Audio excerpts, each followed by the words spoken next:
अस्सलाम वालेकुम viewers, welcome to my channel जय प्रोडक्टर। व्यूवर्स, आज की वीडियो में एक बहुत ही अहम खबर मैं आपको देने वाली हूँ। काली खांसी, जो कि आजकल ब्रेकिंग न्यूज चल रही है कि पाकिस्तान में स्पेशली इस्लामाबाद और लाहौर में काली खांसी का खदशा जो है वो जाहिर कर दिया गया है और कौमी अदारा सेहत का वफाकी सूबाई महकमा सेहत के नाम हंगामी मरासला देखने में आया है कि काली खांसी का जो मर्ज है वो बहुत ही ज्यादा तेजी से फैल रहा है। काली खांसी बैक्टीरियम बोर्डिटिला के जहर से लाहक होने वाला मर्ज है, तो जितना हो सके इससे बचा जाए। ये एक बहुत ही खतरनाक मर्ज है। तो आज की इस वीडियो में हम लोग जानेंगे कि वूपिंग कफ यानी काली खांसी होती क्या है, इसके सिम्टम्स के बारे में बात कर लेंगे कि इसका हमें पता कैसे चलेगा कि हमें वूपिंग कफ की शिकायत हो रही है और हमें डॉक्टर से कंसल्ट करना चाहिए। और लास्ट पे हम बात कर लेंगे कुछ होम रेमेडीज के बारे में जिनका इस्तेमाल करके हम वूपिंग कफ को ठीक कर सकते हैं, और अगर हम इनका डेली इस्तेमाल करते हैं तो हमें वूपिंग कफ जो है वो बिल्कुल भी नहीं होगी। तो चलिए व्यूवर्स, वीडियो को शुरू करते हैं और जानते हैं वूपिंग कफ के बारे में कि वूपिंग कफ होती क्या है। पिर्टियोसिस या काली खांसी ये नाक, गले और फेफड़ों का इन्फेक्शन होता है जो आपके हवा के रास्ते मोटे बलगम से जुड़ जाता है, जिसकी वजह से खांसी आती है। और पेर्टियोसिस यानी आम तौर पर बालगों में कम संगीन होता है और बच्चों और छोटे बच्चों में ये सबसे ज्यादा संगीन होता है, यानी बच्चों में बहुत ही ज्यादा ये खतरनाक होता है। और काली खांसी बैक्टीरिया की वजह से होती है। उस बैक्टीरिया का नाम है पेर्टियोसिस। ये आसानी से हवा में फैल जाता है। जब पेर्टियोसिस वाला कोई शख्स खांसता है या छींकता है तो उसके खांसने और छींकने की वजह से जब ये हवा में फैलता है तो कोई भी दूसरा फर्द अगर वहाँ से गुजर जाता है तो उसमें ये इजीली मुंतकिल हो जाता है। तो इसको बोलते हैं वूपिंग कफ। नेक्स्ट अगर हम लोग बात करें इसके साइन एंड सिम्टम्स के बारे में, तो इसके साइन एंड सिम्टम्स में आपको कफ होती है, आपकी जो आंखें हैं उसमें पानी निकलता है, रेडनेस हो जाती है, स्नीजिंग की शिकायत आपको देखने को मिल सकती है। जब आपको वूपिंग कफ हो रही हो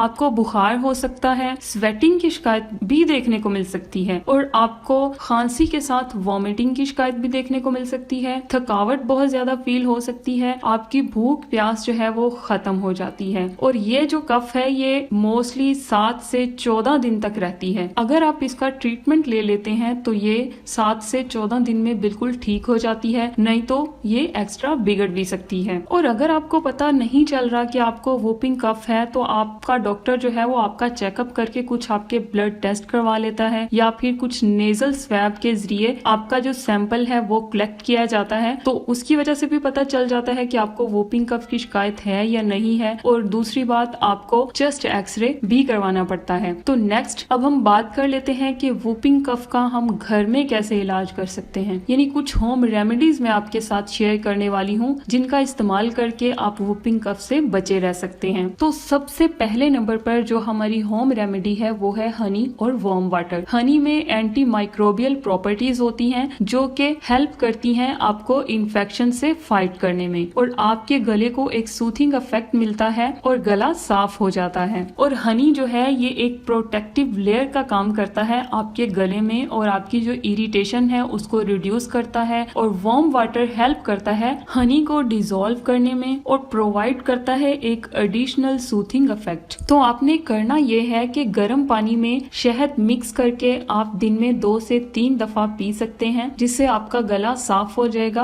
और आपको वूपिंग कफ की शिकायत का खदशा बहुत ही ज्यादा कम हो जाएगा। नेक्स्ट दूसरे नंबर पे जो हमारी होम रेमेडी है वो है जिंजर टी। जिंजर टी में बायोएक्टिव कंपाउंड्स होते हैं इंक्लूडिंग जिंजरॉल, और साथ इसमें एंटी इंफ्लामेटरी और एंटी ऑक्सीडेटिव प्रॉपर्टीज मौजूद होती हैं जो कि हेल्प करती हैं हमारे गले में जो इरिटेशन हो रही होती है उसको रिड्यूस करने में, और कफ रिफ्लेक्स के इफेक्ट की वजह से सुप्रेस कफिंग जो हो रही होती है उसको कम करने में ये बहुत ही ज्यादा हेल्पफुल होती है। तो आपने करना ये है कि आप दिन में कम से कम 1 से 2 दफा अगर आप जिंजर टी पी लेते हैं तो इससे भी आप वूपिंग कफ से बचे रह सकते हैं। और नेक्स्ट अगली जो हमारी होम रेमेडी है वो है स्टीम इनहेलेशन। स्टीम इनहेलेशन जो है ये इंक्रीज करती है ह्यूमिडिटी को और एयरवेज को क्लियर करने का काम करती है, और ये म्यूकस को बहुत ही थिन करके इजीली रिमूव करने में बहुत ही ज्यादा मददगार साबित होती है। और स्टीम लेने से गला साफ हो जाता है और इरिटेशन खत्म हो जाती है। तो आपने करना ये है कि कम से कम दिन में आप 1 दफा स्टीम इनहेलेशन प्रिकॉशन जरूर लें। नेक्स्ट चौथी जो हमारी होम रेमेडी है वो है साल्ट वाटर गार्गल, यानी नमक वाले पानी के गरारे करने हैं आपने। साल्ट वाटर में ऑस्मोटिक प्रॉपर्टीज पाई जाती हैं और नमक वाले पानी से गरारे करने से आपके जो गले में इन्फ्लामेशन हुई होती है वो खत्म हो जाती है और ये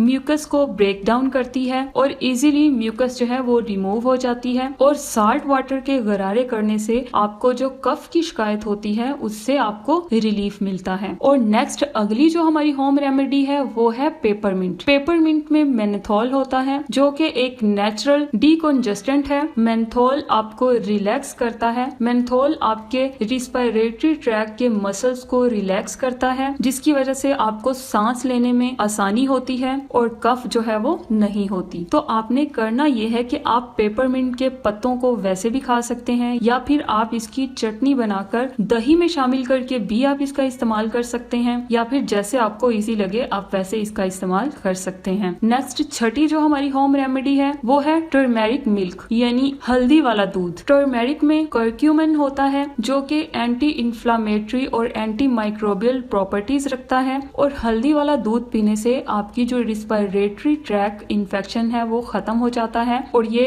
इरिटेशन को रिड्यूस करता है और खांसी को खत्म करने में बहुत ही ज्यादा अहम किरदार अदा करता है। तो आपने करना ये है कि रोजाना रात को दूध में हल्दी बॉईल करके कम से कम 1 कप जरूर पी लेना है। और नेक्स्ट अगली जो हमारी होम रेमेडी है वो है हाइड्रेशन, यानी आपने पानी जो है उसका इस्तेमाल बहुत ज्यादा करना है। तो जब आप पानी का इस्तेमाल ज्यादा करते हैं तो आप हाइड्रेटेड रहते हैं जिसकी वजह से म्यूकस जो है वो थिन हो जाता है और इजीली एक्सपेल भी हो जाता है। और इसी के साथ साथ ये आपके गले से ड्राइनेस और इरिटेशन को भी रिड्यूस करता है और कफ को खत्म करने में बहुत ही ज्यादा हेल्पफुल होता है। और नेक्स्ट अगली जो हमारी होम रेमेडी है वो है ग्रीन टी। ग्रीन टी में एंटी इंफ्लेमेटरी और एंटी माइक्रोबियल प्रॉपर्टीज पाई जाती हैं जो कि आपके गले की इन्फ्लामेशन को खत्म करने का काम करती हैं और म्यूकस को थिन करके उसको एक इजीएस्ट वे में रिमूव करने का काम ग्रीन टी करती है और इससे आपके इम्यून सिस्टम हेल्थ को बहुत ही ज्यादा हेल्प मिलती है स्ट्रॉन्ग होने में। तो ये कुछ होम रेमेडीज थी